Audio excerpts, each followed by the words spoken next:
Komið sæl og verið velkomin í oddvita umræður RÚV í Kópavogi fyrir komandi sveitarstjórnarkosningar 16. maí. Kópavogur næst stærsta sveitafélag landsins, hér búa í kringum 41.000 manns. Sjálfstæðisflokkur og Framsóknarflokkur hafa myndað meirihluta á þessu kjörtímabili sem að líða. Það eru 7 framboð í boði að þessu sinni og hingað eru þau sem sagt komin. Anna Sigríður Hafliðadóttir afsakaði frá Vinstri grænum og Óháðum og hliðina á henni er Einar Jóhannes Guðnason frá Miðflokki. Svo þetta líka María Ellen Steingrímsdóttir frá Viðreisn og svo Jónas Már Torfason frá Samfylkingu. Og hérna megin Orri Hlöðversson frá Framsóknarflokki, Ásdís Kristjánsdóttir Sjálfstæðisflokki og Markus Kandi Sósíalistaflokki. Verið velkomin. Velkomin. Takk. Kannski þetta geta þess að vinir Kópavog sem að fengu 2 bæjarfulltrúa í síðustu kosningum við bjóðum ekki fram að þessu sinni. Og við ætlum að byrja á því að bara heyra svona stuttlega frá ykkur svona það fyrir hvað þið standið og hvað þið teljið að verði svona helstu málefnin í sveitarfélaginu og svona hvað þið kosið í Kópavogi. Anna Sigríður, ef við byrjum á þér, hvað setjið þið á oddinn í Vinstri grænum og Óháðum? Já, takk kærlega fyrir að bjóða okkur hérna og gaman að fá að vera í salnum í Kópavogi hérna upp á sviði. En við horfum á þetta svolítið að það sem kosið að við erum að velja ykkur fólk til þess að vinna fyrir fólk og með fólkin sem býr í bænum. Það sem við þurfum að hlusta á þarfir fólksins í bænum og forgangsraða. Þannig að þjónustan í nærumhverfinu verði góð. Það sem við getum tryggt húsnæðiöryggi með því að bjóða upp á fjölbreyttari kosti í húsnæði. Og við vendum lífsgæði og náttúru af því það ekki bara eitthvað umhverfismál heldur, það líka lýðheilsumál og samfélagsmál. Og svo auðvitað hvort samfélagið sé ekki að taka, við viljum að samfélagið taki skýra stefnu og bæjarfélagið að því að vinna að sterkara samfélagi fyrir okkur öll. Einar Jóhannes, hvað segið þið Miðflokknum, hvað segið þið á oddinn? Já, sko, hann ætlaði nægu af taka, en það svona eiginlega 2 hlutir sem við erum að setja númer 1, 2 og 3, sem að reyndar þegar ég segði upp átt ekki alveg rétt starffræði. En númer 1 hvert við viljum stefna í skipulagsmálum. Það hefur svona læðist aftan á Kópavogsbúum, svona það sem við köllum Reykjavíkurvæðing. Það verið að þrengja að íbúum, 0,7 bílastæða íbúð sem við verið að byggja upp, þrengja eitthvað umferð, bílastæðakvíði og maður svona hryllir smá við hvað að gerast þarna. Allt til þess að undirbúa fyrir borgarlínu sem hefur þannig séð aldrei verið kosið í Kópavogi. Og við viljum svolítið gera það kosningamáli, hvort að það sé þangað sem að Kópavogsbúar vilja stefna. Það sem við leggjum áherslu á númer 2 kannski svolítið menntamálin. Við sjáum að það mjög mikið sem við þarf að gera þar, hrakandi af námsárangur barna, veljan barna í skólum. Við verðum að fara að leggja fyrir samræmt próf. Það hefur verið talað nú þurfum við bara að gera það til þess að sjá hvar börnum okkar standa. Við verðum að fara að skoða skóla án aðgreiningar. Við þurfum að veita börnum þá aðstoð sem þau þurfa. Það gengur ekki að 37% barna í 4. bekk segja sig of mikill hávaði í skólastofunni. Nú þurfum að gera eitthvað í því og svo þurfum að aflétta af þessari spjaldtöluvæðingu sem hefur eiga sér stað. Við sjáum það bara, það ekki, þetta svona skemmtileg hugsun, allir sé í spjaldtölun alltaf, en við sjáum ekki að þetta sé vænlegt til árangurs eins og skýrslur hafa sýnt. María Ellen Viðreisn, fyrir hvað standið þið? Já, við í Viðreisn, við teljum að þessi komin tími á svolítið nýja sýn og nýjar áherslur í Kópavogi. Við viljum fara forgangsraða hagsmunum fjölskyldanna aðeins betur. Við viljum setja fjölskyldur í forgang og við leggjum til að fari verði í miklar umbætur á skólakerfinu innan kennslunar. Við viljum vanda betur til verka við opinberar framkvæmdir og tryggja að reksturinn standi betur undir sér, að það sé ekki einungis einskiptistekjur af lóðasölu sem að koma okkur réttu megin við núllið. Já, þetta svona helsta sem við setjum á oddinn. Jónas Már, fyrir hvað standið þið hjá Samfylkingunni hér í Kópavogi? Já, sko, ég get að mörguleyti tekið undir það sem að María Ellen segir hérna og er sammála henni. Það sem ég held að þurfi líka að taka hans skref aftur og horfa, hvert stefnir þetta sveitarfélagi til lengri tíma. Við erum að eldast og það er hár meðalaldur í sveitarfélaginu, en á sama tíma sjáum við að ungt barnafólk að flytja úr bænum, það verið að hækka álögur á barnafólk, þetta er hæstu leikskólagjöld landsins, frístundabíllinn hefur hækkað og hlutur foreldra í honum, þannig að við viljum klárlega taka skref í að lækka kostnað barnafólks til þess að bærin endurnýi sig og verða áfram sterkur og þróttmikill, en að við komum líka til móts við eldri íbúa, af því það er fyrirsjáanlegt að það þurfa að gera töluvert mikið þar. Markús, ef að sósíalistar komast til valda í Kópavogi á næsta kjörtímabili, hvað ætlið þið að gera? Mér finnst eiginlega bara mikilvægt að forgangsraða fyrir börn, fjölskyldur og bara framtíð Kópavogs að það sé þetta sé bær sem fólk vill búa í, að þetta sé bær sem er gaman að vera í og að það sé ekki of dýrt að vera hérna. Það væri nú afar leitt að sjá að þessi bær beitist í svolítið svona draugabæ þar sem að er bara fullt af tómum og dýrum íbúðum. Þannig ég tek svolítið undir með líka öðru sem var sagt hérna, bara svolítið þar að verja framtíðina hérna. Ásdís, þú þetta hefur verið bæjarstjórinn síðustu 4 ár, það boða bara svona meira því sama eða einhver stefnumbreyting hjá okkur? Já, það má með sanni segja að það gengur vel í Kópavogi og þetta ekki bara mín tilfinning, heldur sjáum við það líka í mælingum. Það sem við erum að leggja áherslu á eru lífsgæði íbúa í sínu nær umhverfi. Að við sem að veita góða þjónustu fyrir barnafjölskyldur að leikskóla séu opnir, að við sem að bjóða 12 mánaða gömlum börnum leikskólapláss sem við erum í fyrsta skipti að gera í Kópavogi og að foreldrar og barnafjölskyldur getur bara treyst á þá þjónustu sem við erum að veita. Þá skiptir líka máli og við viljum efla enn frekar þjónustu gagnvart eldri borgurum. Það gott að eldast í Kópavogi og það á að vera gott að eldast í Kópavogi. Það sem að þessar kosningar snúast hvort að við ætlum að byggja áfram á þessum góða grunni sem við verðum að byggja upp allt þetta kjörtímabil eða hvort að Kópavogsbúar vilja fara í einhverja aðra átt. Það sem þessar kosningar snúast hverjum Kópavogsbúar treysta til að stýra og reka okkar frábæra og öfluga bæjarfélagi. Það verður kosið 16. maí. Og Framsókn, Orri, einhver nýjar áherslur hjá ykkur? Já, takk fyrir.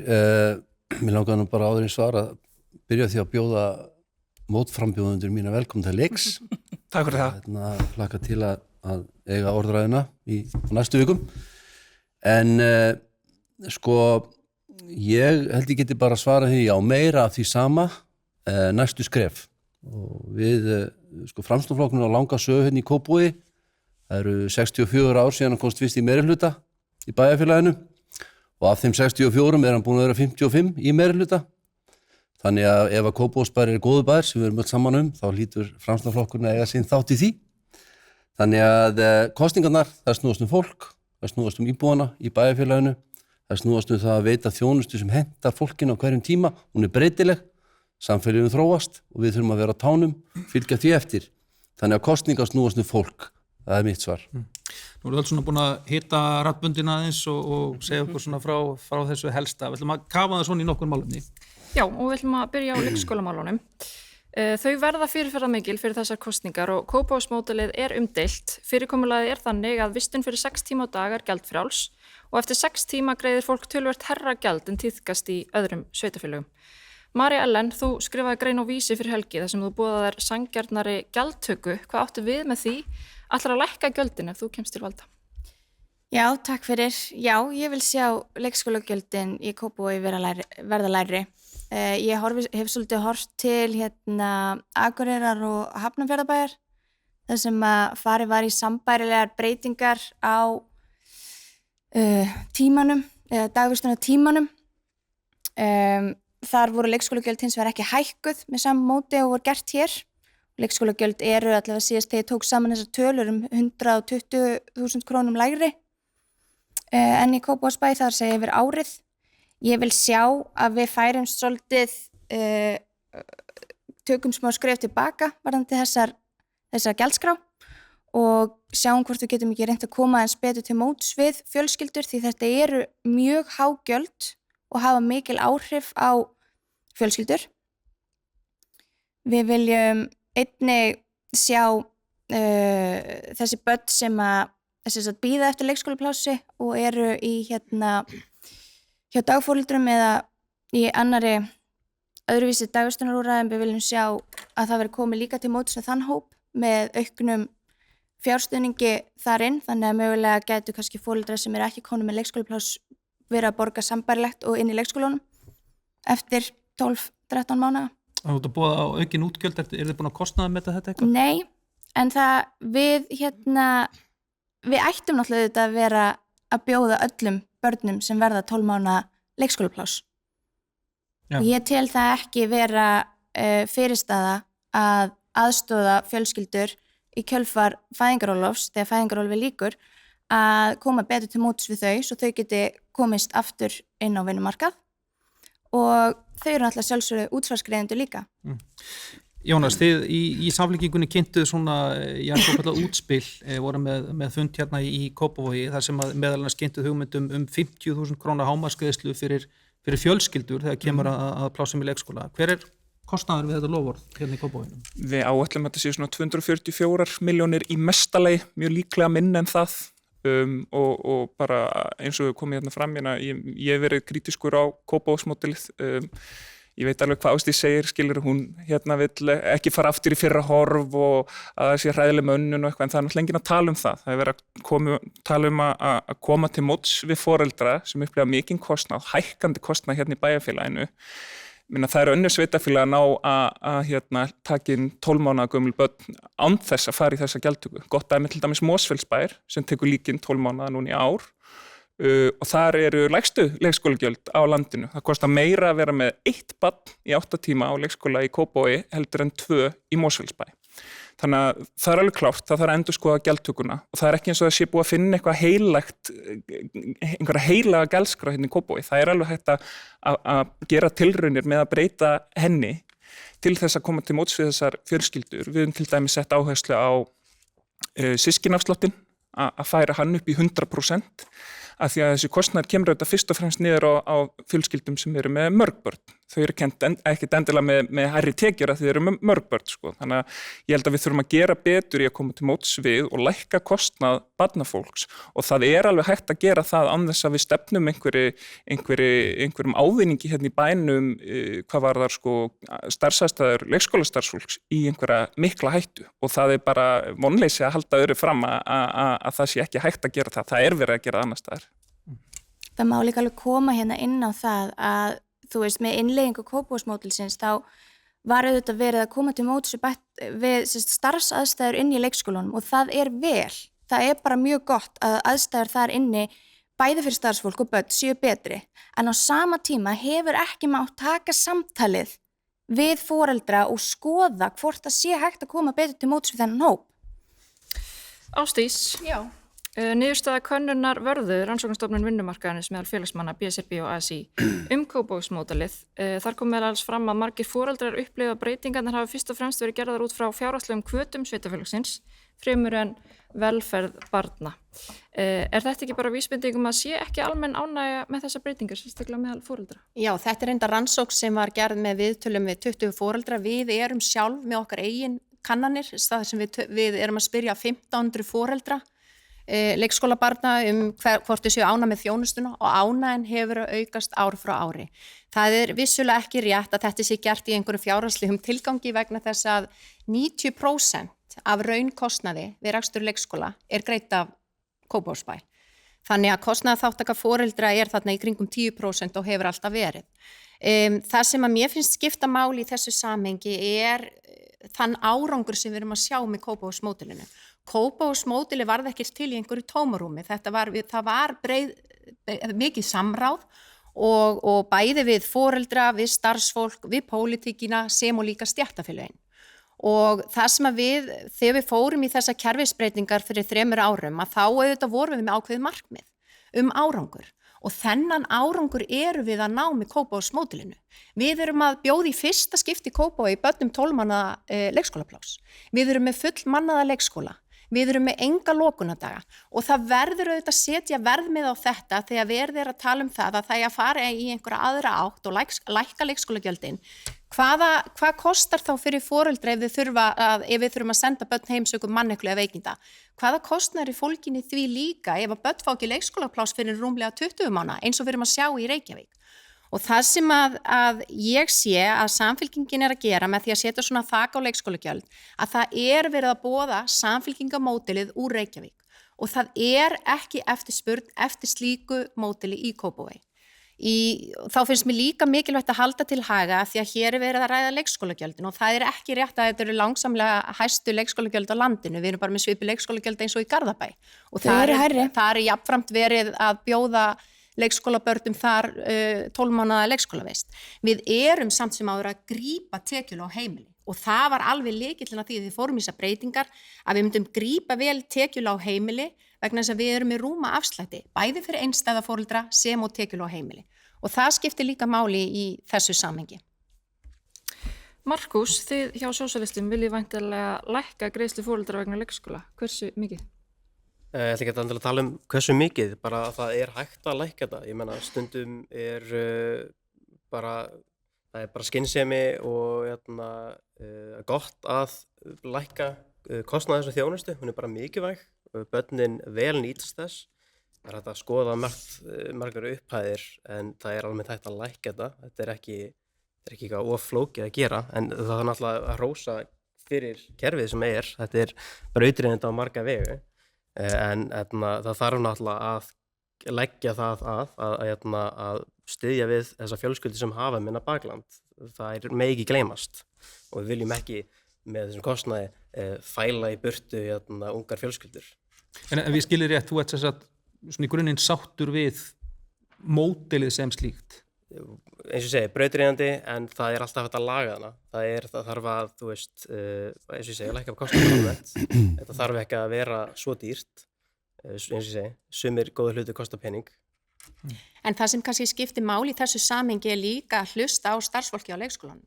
Það kom hér opið bréf frá öllum leikskólastjórum í Kópavogi og aðstoða leikskólastjórum þar sem þau eru að þakka fyrir að við höfum farið í þessa breytingar. Þau eru að þakka fyrir að starfsumhverfið er viðunandi. Það eftirsóknarvert að vinna í leikskólum í Kópavogi. Og þegar við erum að tala starfsumhverfi, þá erum við ekki bara að tala starfsfólkið, við erum líka að tala börnin og það eru rannsóknir sem hafa verið gerðar á Háskóla Íslands og Háskólann á Akureyri sem sýna það að börnunum líður betur í Kópavogsmódelinu. Það meiri ró í upphafi dags og meiri ró í lok dags. Þau eru að fá faglegri og betri þjónustu. En snýst ekki, er þetta ekki spurningin það? Hvar mörkin að liggja á milli þess hvað bærin greiðir og hvar foreldrar deila? Jú, í dag, eins og ég sagði áðan, í dag bærin að greiða 90% raunkostnaði. En auðvitað, ég ekki að segja að Kópavogsmódelið sé fullkomið. Það eru hnökrar á módelinu og við höfum verið að bregðast við með því. Við erum búin að hækka systkinaafsláttinn. Við erum búin að auka sveigjanleika Kópavogsmódelsins til að mæta ákalli foreldra. Og það munum við auðvitað svo sannarlega gera áfram. En við, sjálfstæðismenn í Kópavogi, munum standa vörð Kópavogsmódelið vegna þess að við sjáum að við erum að skila þeim árangri sem var stemt og við erum að veita mun betri þjónustu gagnvart barnafjölskyldu. Sko þetta auðvitað alveg rétt. Nei, ég ætla að fá að fara yfir til Einars. Því Einar, þú hefur sagt að þú viljið þróa Kópavogsmódelið áfram með sanngjarnri gjaldskrá. Hvað það að meina? Ætlaðu að lækka gjöldin eða hvað það að meina? Sko það náttúrulega margt í þessu og eitt sem mér finnst ekkert koma mikið inn í umræðina að það rétt sem Ásdís að segja, eins og segir, það ekki hrósa nóg að stundum stjórnsýslan þorir ekkert alltaf að fara í stóra breytingar. Og mér finnst það oft gleymast í þessar umræði. Það eins og Kópavog hefur verið að leggja á eitthvað skelfilegt módel og allt sé einhvern veginn í bál og brand. Og fólk ætla bara, og það smá kaldanis þetta flokkar sem hafa ekki getað viðhaldið leikskólum í Reykjavíkurborg, ætla núna að koma og bjarga Kópavogi og halda blaðamannafund á Smárattorgi þar sem að ríkisstjórnin ætlar að stíga inn í. En það sem við viljum svolítið gera, Kópavogsmódel ákveðin plástur. Og eins og segi, það gott af stíðin og starfsfólki líður betur. Kostnaðurinn aftur á móti að mönnun ennþá erfið á álagstímum. Og það var skýrsla daginn þar sem leikskólastjórar voru að tala þetta og verðmiðin sem við erum að setja líka öryggi barna. Að við erum búin að vera að sjá mikið af fréttum úr öðrum sveitarfélögum þar sem að koma upp til dæmis kynferðisbrot vegna mönnunarvanda. Þannig að mönnun alveg stórt vandamál og sérstaklega á álagstímunum og sem betur fer hefur þetta ekki komið upp í Kópavogi. En ég að heyra af foreldrum, fleiri og fleiri hafa samband við mig sem koma að sækja börnin sín og það kannski einn starfsmaður með 8 börn, 9 börn. Það náttúrulega óviðunandi og þannig að við haldum alltaf þessu 0 lokunadagar, við þurfum líka að skoða, erum við bara að hafa 0 lokunadagar til þess að séu 0 lokunadagar eða ekki stundum aðstæður þar sem við verðum bara að senda börn heim vegna þess að það bara ekki örugt að vera með of fáa starfsmenn. Þetta eitthvað sem við veist líka vanta svolítið inn í þessu umræðu. Það sem við viljum gera að þróa módel áfram eins og við höfum talað um. Það þarf að skoða betur okkur hvar liggja mörkin. Af því að við í Miðflokknum viljum gera samfélagið fjölskylduvænna. Við viljum til dæmis efla heimgreiðslur. Þær í dag eru 115.000 frá 15 mánaða. Við myndum vilja að þetta byrja bara í 12 mánaða og fara upp að helmingum af því sem að Kópavogsbær að borga með hverju barni sem cirka 250.000 krónur. Þannig frá 12 til 24 mánaða ef að foreldrar vilja vera lengur heima líka í fæðingarorlofi. Þegar fæðingarorlofskerfið brotið eins og það mætti stíga þar inn. Mest að sveitarfélag geti líka stigið inn að veita möguleika fyrir foreldrar að vera lengur heima. Eru þið búin að kostnaðarmeta þessar hækkaðar heimgreiðslur? Já, þetta frábær spurning.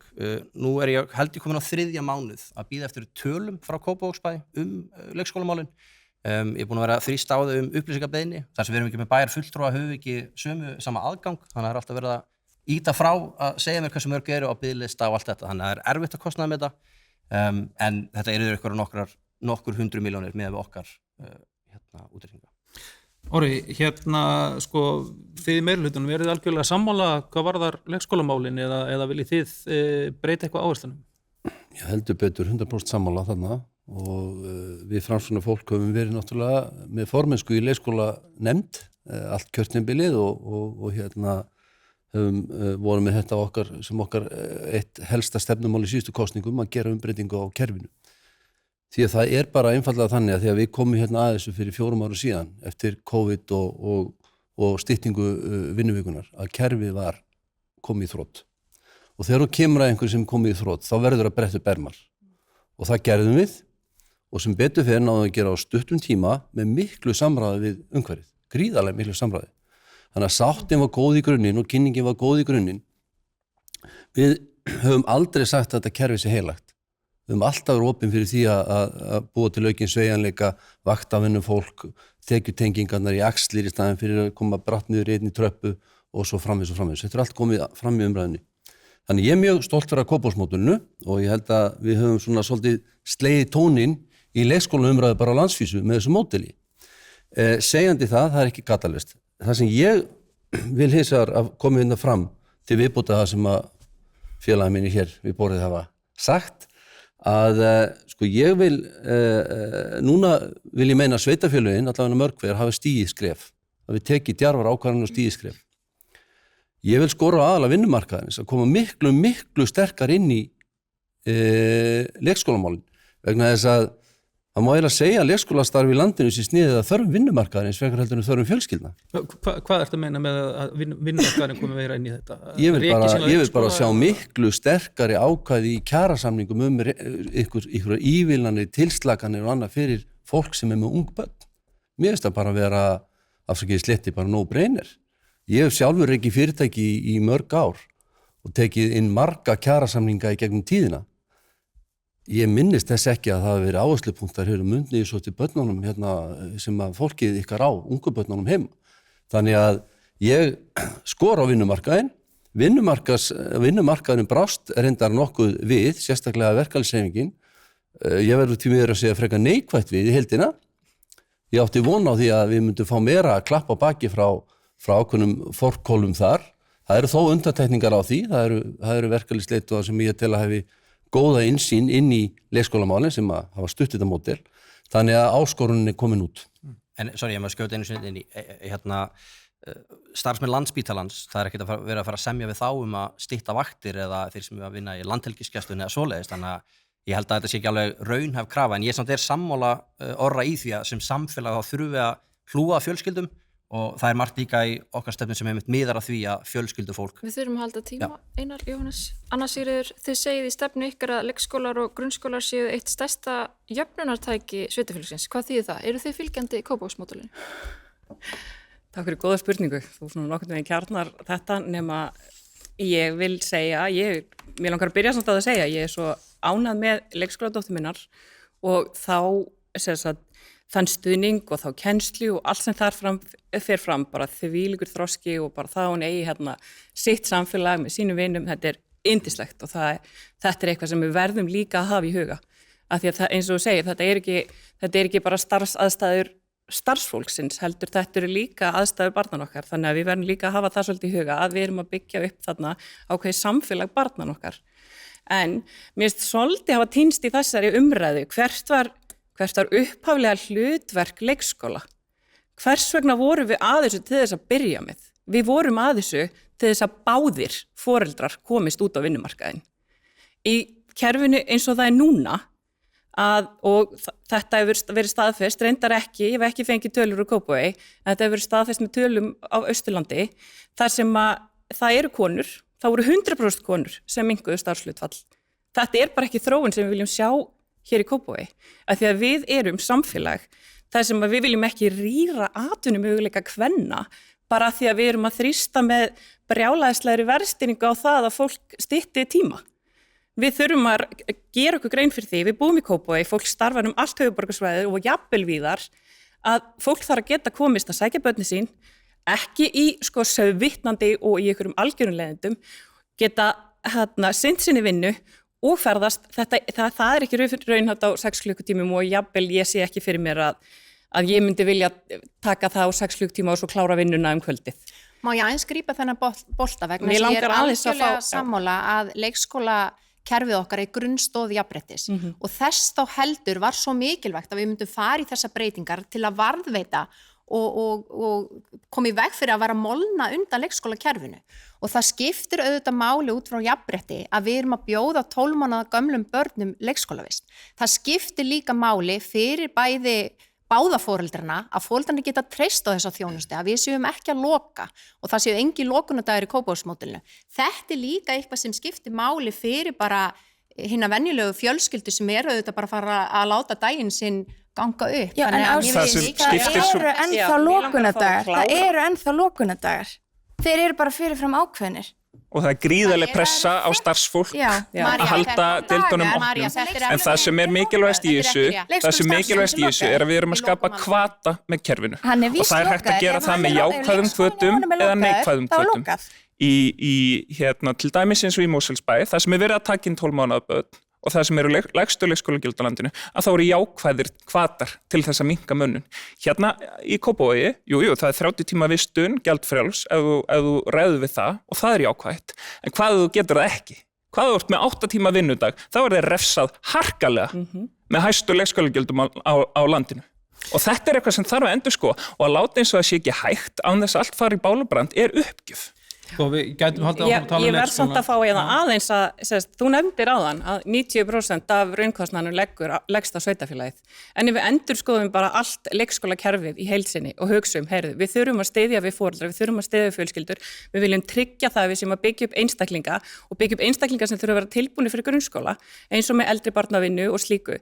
Og svo þurfum við líka að hafa í huga að börn sem er að koma inn og bara innflytjendur hvaðan af þurfa að geta komist með börnin sín í leikskóla til þessu undirbúin undir það að fara að setja á skólabekk talandi íslensku. Þetta er bara rosalega mikilvægt og ég tengi sérstaklega þegar ég hitti yndislega stelpu sem kemur alveg glæni inn, talar enga íslensku, nú er hún farin að tala íslensku, nú er farin að eignast vini í sínu hverfi og getur byrjað í skóla næsta haust.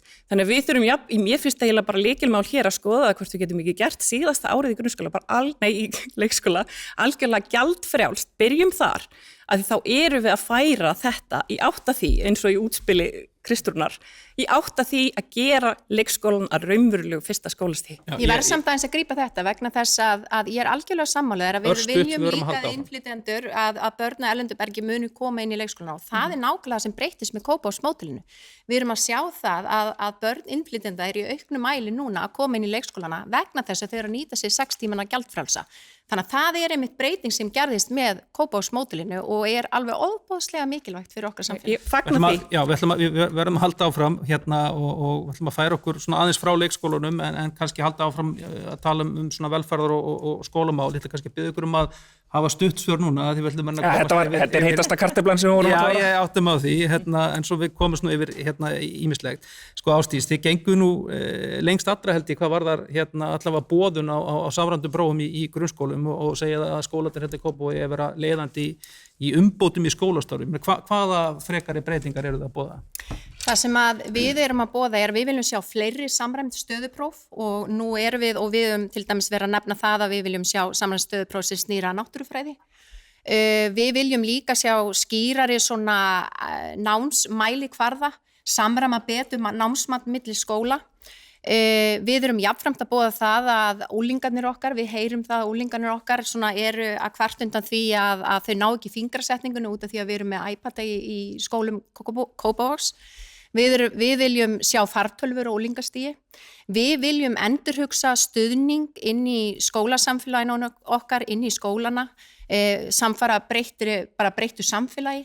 Við viljum jafnframt koma til móts við svona börn sem eru að einhverju leita uppfylla eða svona upplifa skólaleiða sem eru bráðger og kannski auka meiri sveigjanleika milli skólastiga þannig við mætum betur þessum börnum.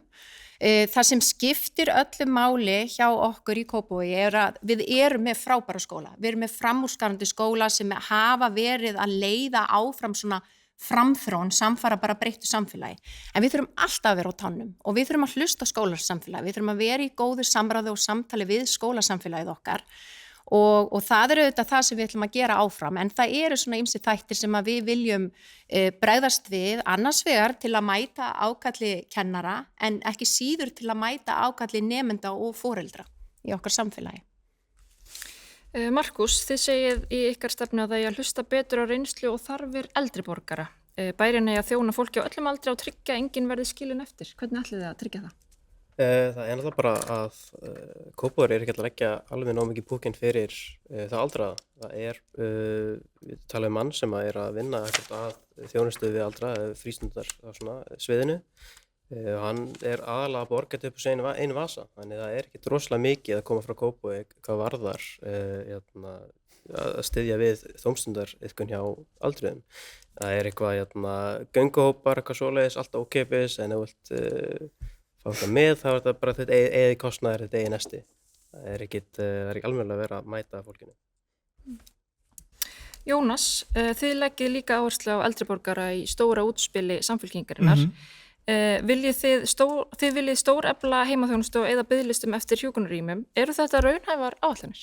Þetta það heldur betur. Ég meina að ríkisstjórnin að gera sitt. Það stefnt að því að hjúkrunarheimili að biðlist eftir þeim verði helmingar 2027 og hann verði komin svona alltaf 0 2030. Og það kannski hlutverk ríkisins í þessu samstarfi ríkis og sveitafélaga. Það sem sveitafélagin getur gert að samþætta heimaþjónustu og heimahjúkrun, alla þessa þjónustu sem eldri borgarar að þiggja. Þannig að ef þú kemur heima spítalanum og veist ekki hvert þú ert að venda, þá ert að tala við eitt stað, þú ert ekki að hlaupa á milli mismunandi aðila.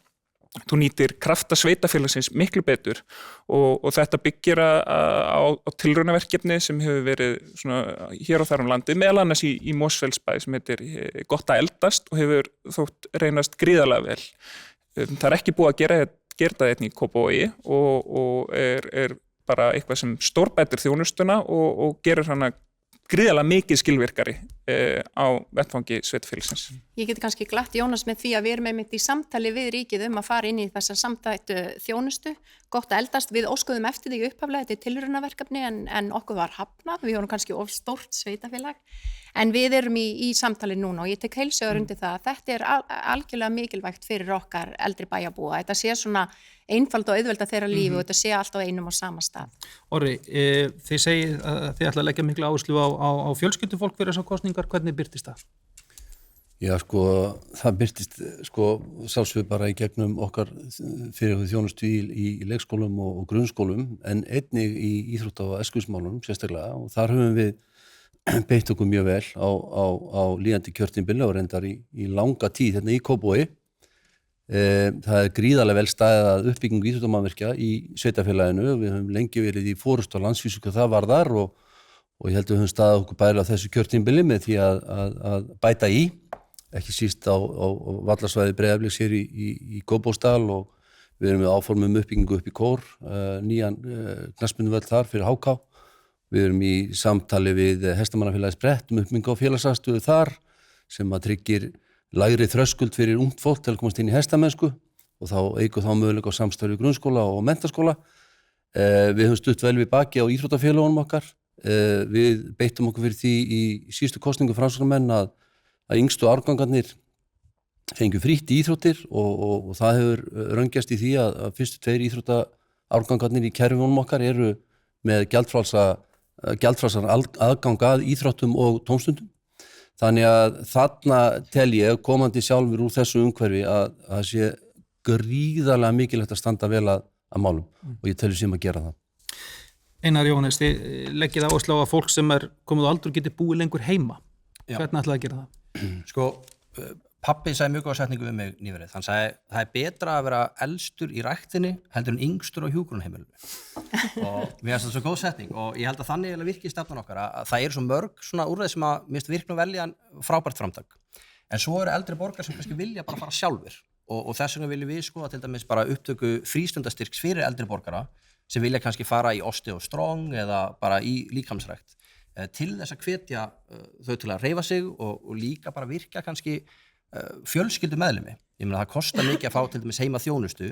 Það verður líka hægt að skoða svipað eins og með þessar heimgreiðslur að líka kannski bara fjölskyldu meðlimir getur fengið einhvers konar stuðning frá sveitarfélaginu til þess að aðstoða heima. Af því að það mun ódýrara fyrir sveitarfélagið og ég vissum að fjölskyldumeðlimir myndu vilja hjálpa meira, hafa kannski ekki tíma eða efni á því og þess vegna viljum við kannski stíga þar inn í. Nú verð ég að spyrja, og hver ætlastu til þess að grípja þessa þjónustu sem að sveitarfélagi myndi þó ekki veita? Af því að fólki heima ætlar að gera það. Nei, ég bara segi ef að fjölskyldumeðlimir vilja gera það, bara sem dæmi með ömmu mína, þá voru börnin hennar að skiptast á að fara heim til hennar að elda og bara frábært, en það eru auðvitað tímafrekt og þau eru kannski í vinnu og þess háttar. Það eru kannski barnabörn sem að myndu geta þá sleppt yfir í kvöldinu og fara að hjálpa fjölskyldumeðlimum. Þetta er náttúrulega bara kostnaður sem færist á yfir vegna þess að hjúkrunarrými eru mjög dýr. Við viljum að fólk geti búið heima sem lengst. Og það er svolítið bara stefnan, að fólk geti verið elst í ræktinni. Þetta er yngst á hjúkrunarheimili. Anna Sigríður, þið viljið samfélag sem grípur einstaklingin þótt út af bragði. Geturðu sagt okkur hvað þetta þýðir í beinum aðgerðum ef þið komist í meirihluta? Já, sko, við þurfum náttúrulega líka bara að muna það að hérna, ég verð eiginlega að koma inn á þessar heimgreiðslur hvort sem það eru fyrir fjölskyldufólk eða eldri borgara eða hvað.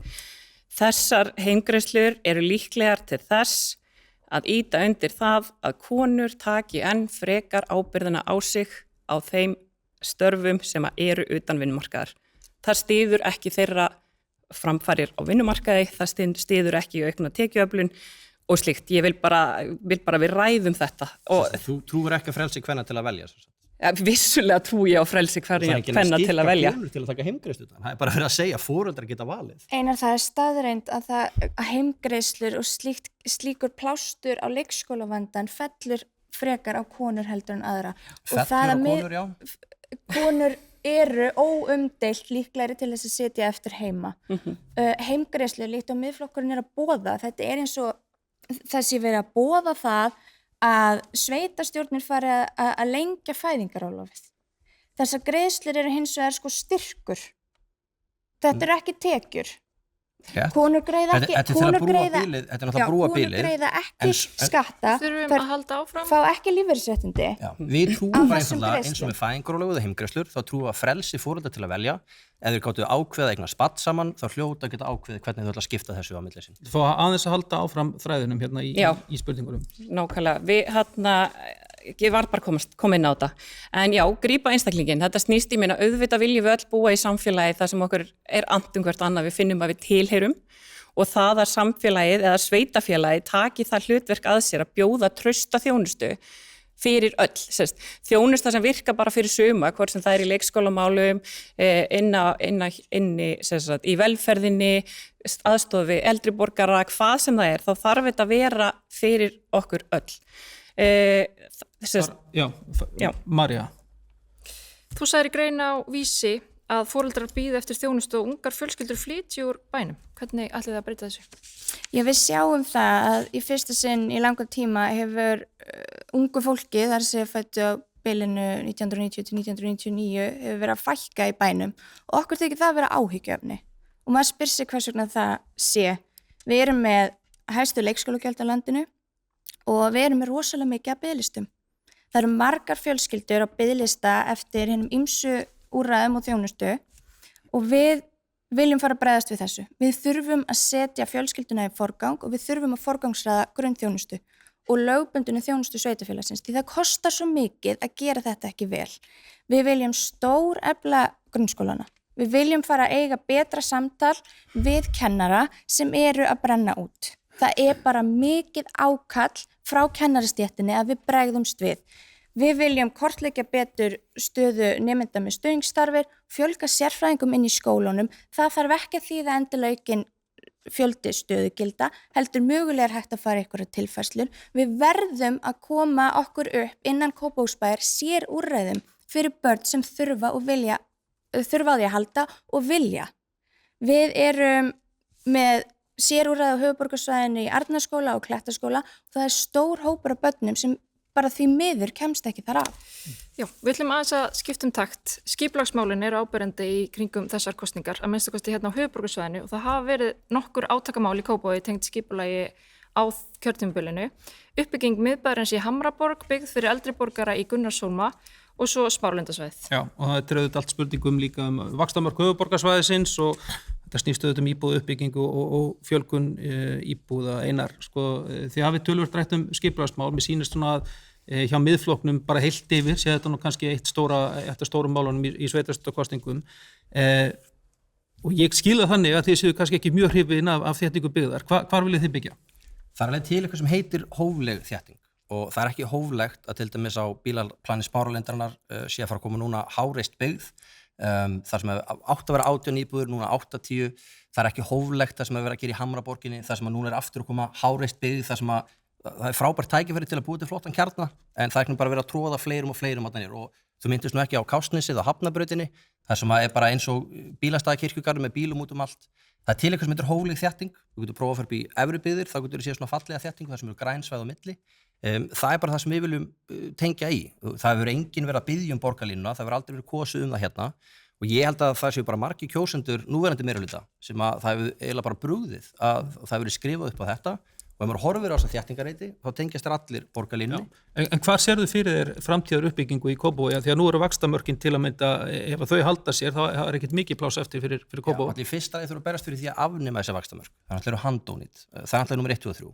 Ég trú ekki að lausnin sé að vegna þess að séu vaxtamörk, að þá sé bara einhvers konar áætlun að tróða sem flestum á þéttasta reitin. Það þá bara eitthvað annað samtal sem þurfa að tala hvað gerist þegar að landi klárast. Nú fyrirhuguð uppbyggingi kringum Guðmundalund sem að allt í lagi ef það ákveðin radíus þar sem við vendum Guðmundalundin og við til dæmis viljum fjárfesta í innviðum Guðmundalundar því að þetta falleg útivista paradís og hún má alls ekki verða að grunnskólalóð og það svona það sem að við erum hræddum að sé að fara að gerast með þessari auknu þéttingu.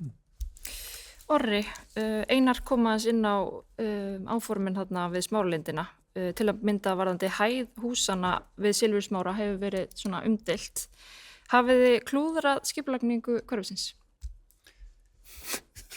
Auðvitað verið að svara því neitandi og það hefur kannski ekki komið nægilega skýrt fram í umræðinu að þau stæði sem fara undir hús, það ætlunin að bæta við stæðum annar staðar á svæðinu í staðinn. Þannig að eins og ég hef fengið upplýsingar í þessu máli að þá verður ekki nettó fekkun á stæðum í Smáralandi þetta. Fyrir íbúi Silfursmára, jú. En sko almennt séð eru bara skipulagsmál, þau eru flókin, þau eru þung og þau eru í viðjum gríðarlega reglugerða battería og öllum stigum stjórnsýslunar og þessi mál sem hafa verið nefnt hér til sögunar eins og Fannborgin, þetta mál frá því ekki frá því á síðasta kjörtímabili heldur, þar síðasta kjörtímabili, þar sem að fulltrúar bæjarins skrifuðu undir kaupsamning á eða sölu á þessum eignum og við höfum verið með þetta mál í höndunum síðan. Við höfum reynt að vanda okkur í hverju einasta skrefi í því máli á kjörtímabilinu. Við höfum verið með handbremsun á, svo ég get orðað þannig. Það að segja að við höfum ekki hleypt neinu á stað fyrir við erum vissum að hlutinni sé í lagi því að það þarf engan sérfræðing í byggingum til átt að segja á því að þetta gríðarlega flókið og umfangsmikið verkefni.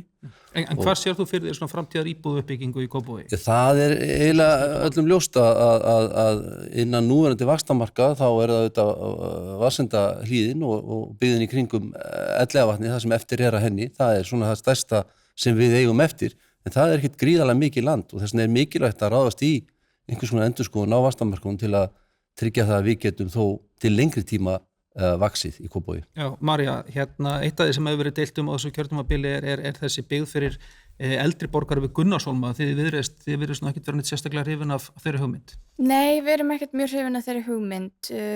Okkur þykir þetta ganga gegn svolítið svona þessari sýn blöndun í íbúðabyggð. Mér hugnast illa að sjá eldri borgara á einhverju eyðieyju þarna á vatnsverndarsvæði. Það er ýmislegt svona sem mælir gegn þessu, til dæmis uppbygging fyrir eldri borgara þar sem þau eiga bara að vera þarna ein. Ég næ ekki alveg utan það að því að hverfi verður aldrei sjálfbært. Þú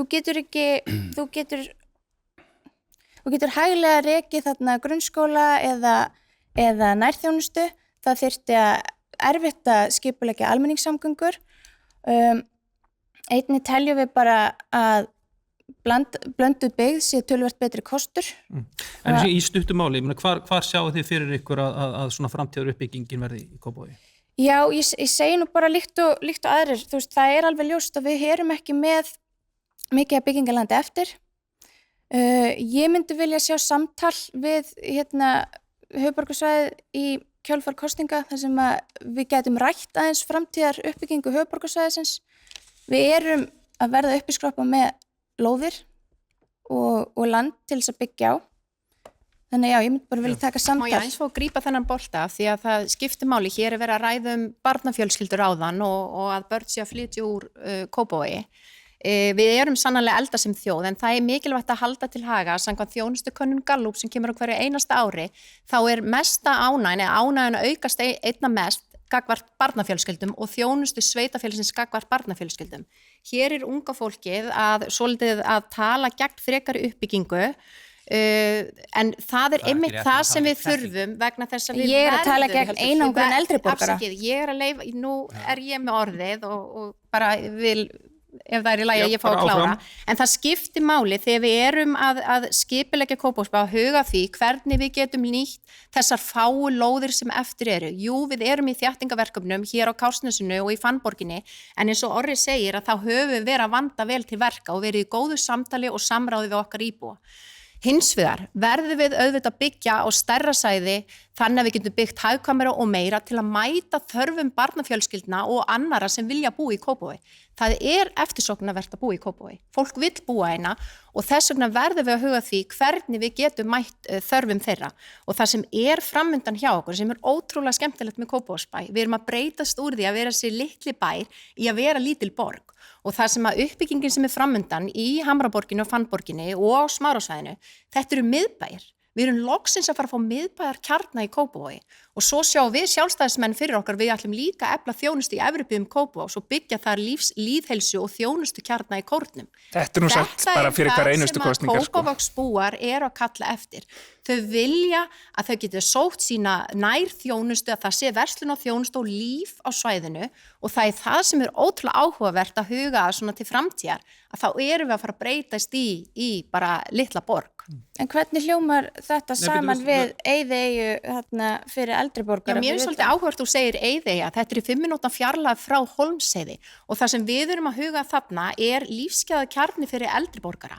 Það enginn að fara að setja einhvern á okkur Eyðeyju, þetta verður auðvitað bara valkostur, en þarna svæði sem að við viljum kanna hvort við getum mögulega byggt upp, en auðvitað á öllum stigum munum huga því hvort þetta sé til dæmis áhætta gagnvart vatnsvendinu öðru og það sú greining sem framöndan. En það ekkert að tala um sem Eyðeyju þegar þetta 5 mínútna fjarlægð frá Hólmsheiði. Þetta 4 til 5 mínútna fjarlægð frá byggð. Anna, hvar viljið þið byggja?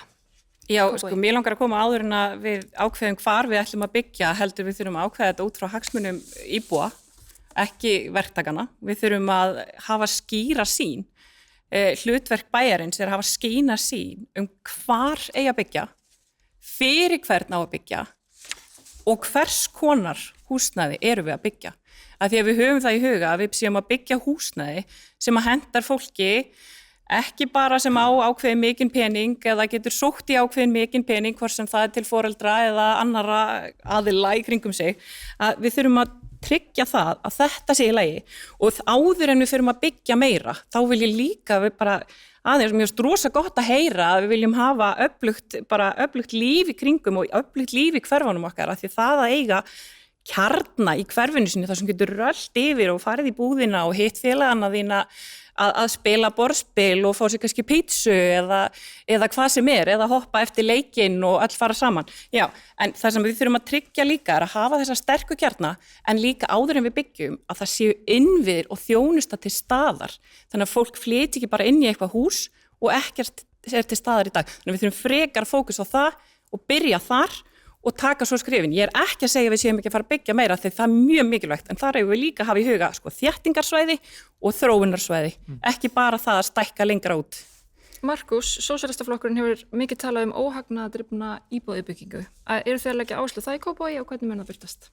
Já, ég ætla nú eiginlega bara fyrst að segja að mér finnst uppbyggingin í Fannborginni bara að vera stórslis. Ég menna það vera að tala að vera að hlusta á íbúa þessi eitthvað ákall eftir þessu en ég menna ég heyri aðalega að fólk upplifa þessi að þessi ekki að hlusta á þau og ég menna það spratt upp heilt framboð til þess að reyna að koma í veg fyrir uppbyggingu í Hamraborginni og þeir núna eru á bæjarráðinu, en hvað var það mér selja bara til skammar að það var neitað Bjarg leigufélaginu að byggja ógnadrifnar íbúðir, að það sé einhvern veginn við erum bara þversnakennt að tala að það var að byggja fyrir fjölbreyttan hóp þegar að bara þetta þversnakennin að neita Bjarg að byggja ódýrt húsnæði fyrir fólkið. Jónas, það hefur verið talsverð fjölgun í Kópavogi undanfarið. Hvar á þetta fólk að búa? Já, sko, ég hef talað það að ég held að húsnæðisvandinn verði ekki eitthvað varanlega leystur í Kópavogi. Ég held að við þurfum á einhverjum tímapunkti líka að fara að horfa aðeins inn á við og bara hvaða skipulagsbreytingar þurfum við að gera fyrir fólki sem býr hérna nú þegar. Mér hugnast til dæmis ekkert mjög vel að byggja þarna í Vatnsenda-hlíðinni. Þetta mjög nálægt Guðmundalundi og Heiðmörk. Þar allavega eitthvað aðeins að passa það mjög vel að það sé ekki verið að ganga of langt inn á grænasvæði.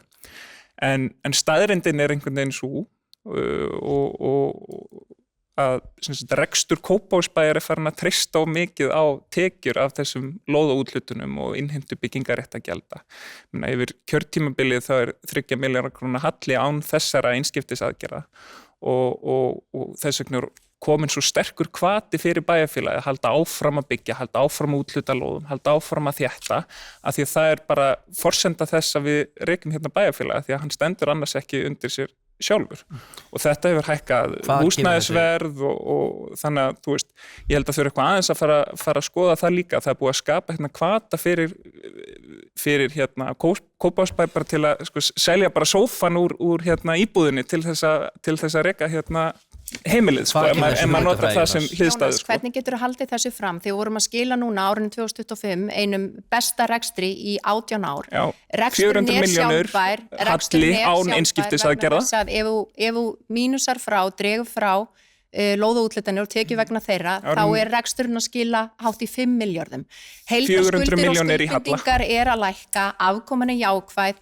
Það nægir bara að horfa á þessa lykiltölur og það ekki hægt að halda því fram að það eitt skipti á kjörtímabilinu þar sem sveitarfélagið hefur skilað jákvæðri niðurstöðu án þessara einskiptisaðgerða. Það var 2024 og það var út atriða sem tengjast rekstri bæjarfélagsins ekki neitt, heldur greiðslum úr jöfnunarsjóð sveitarfélaga og leiðréttingum úr lífeyrisskuldum.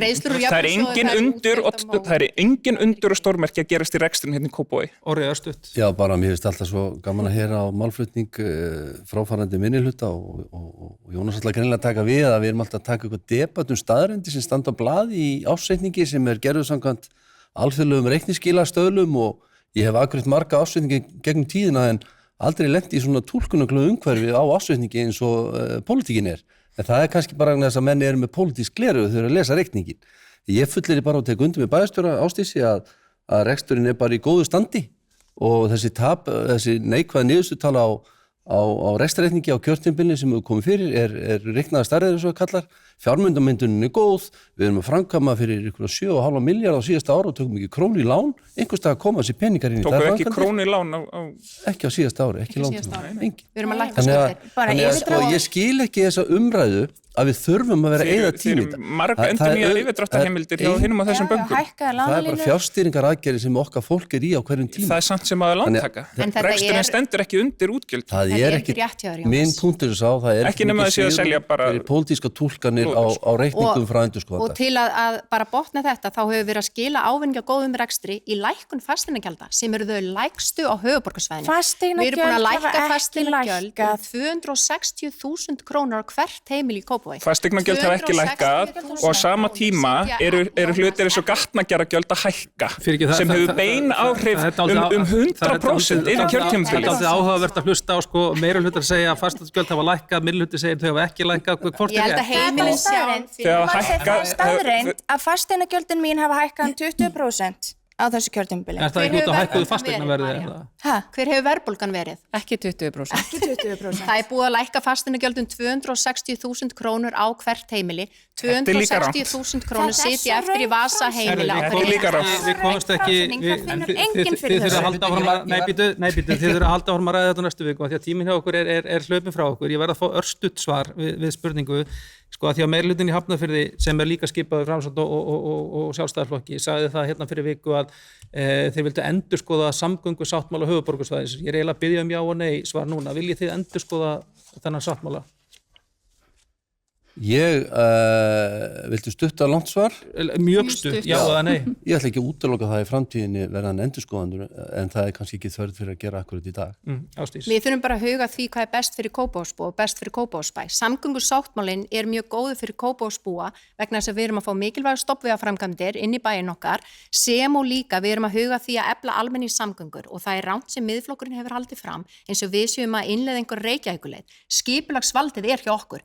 Við munum ekki þrengja fjölskyldubílum. Við munum ekki fækka bílastæðum. Við munum standa vörð hagsmuni Kópavogsbúa í þessum efnum og meðan við teljum að samgöngusáttmálinn sé að þjóna hagsmunum Kópavogsbúa, þá munum við styðja hann. Er verið að byggja íbúðir með 0,7 bílastæði? Þið eru ekki að fara fram á endurskoðun. Það má, auðvitað má alltaf endurskoða svona risa framkvæmd, en hagsmunir Kópavogsbúa miðað við að við erum að fá þessa mikilvægu stoppvega framkvæmdi fyrir fjölskyldubílinn okkar, sem og líka ætlum við, og það er bara stefna okkar Sjálfstæðismann í Kópavogi, við ætlum ekki að þrengja fjölskyldubílinn, en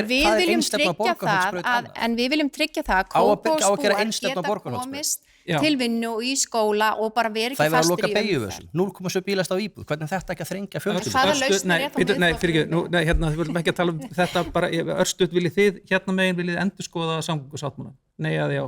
Já, þessi framkvæmdarnir í Hafnarfirði, ég er fylgjandi henni af því það er nú bara spurningum hvort það séu göng eða misla gatnamót, það er nú öll endurskoðunin, þannig að mér finnst það allt í lagi, en á heildina litið, nei, þetta er mjög góður sáttmáli fyrir alla íbúa höfuðborgarsvæðisins. Já. 100% endurskoðan, forgangsraða vegaframkvæmdir. Mér langar að fá að segja... Við styðjum við samgöngusáttmálann, en eins og með flest allt er þetta mannanna verk og er ekki yfir gagnrýni hafið, þannig að koma eitthvað betri lausnir eða tillögur, þá er ekkert af því að endurskoða það, þó svo við leggjum ekki upp með það. Já, auðvitað styður við það að fólk hafi val kosti í samgöngum og það styður samfélagið í heilsinni. En við verðum líka að hafa það í huga að fólki sem býr í kringum þessi svæði, við þurfum að ræða við þau af því þau þekkja sín hverfi, þau vita hvað virkar og auðvitað eru til fleiri lausnir heldur en nákvæmlega það sem er á blaði núna. En áfram gakk. Nú skilja okkur bæjarsöldafundir í Kópavogi eru svona langir, þið er mjög erfitt að svara með það, nei. Það búið að vera mjög gaman að vera með okkur, við hefum getað haldið áfram með því miður, þá er bara tíminn hlaupin frá okkur, þessi lokið, næstu oddvita umræður verða sendur út á Rás 1 og 2 á RÚV 2 og á RÚV 2 eftir 6 fréttir á morgun og þá verður rætt við oddvita frambóða á Akranesi. Já, spennandi.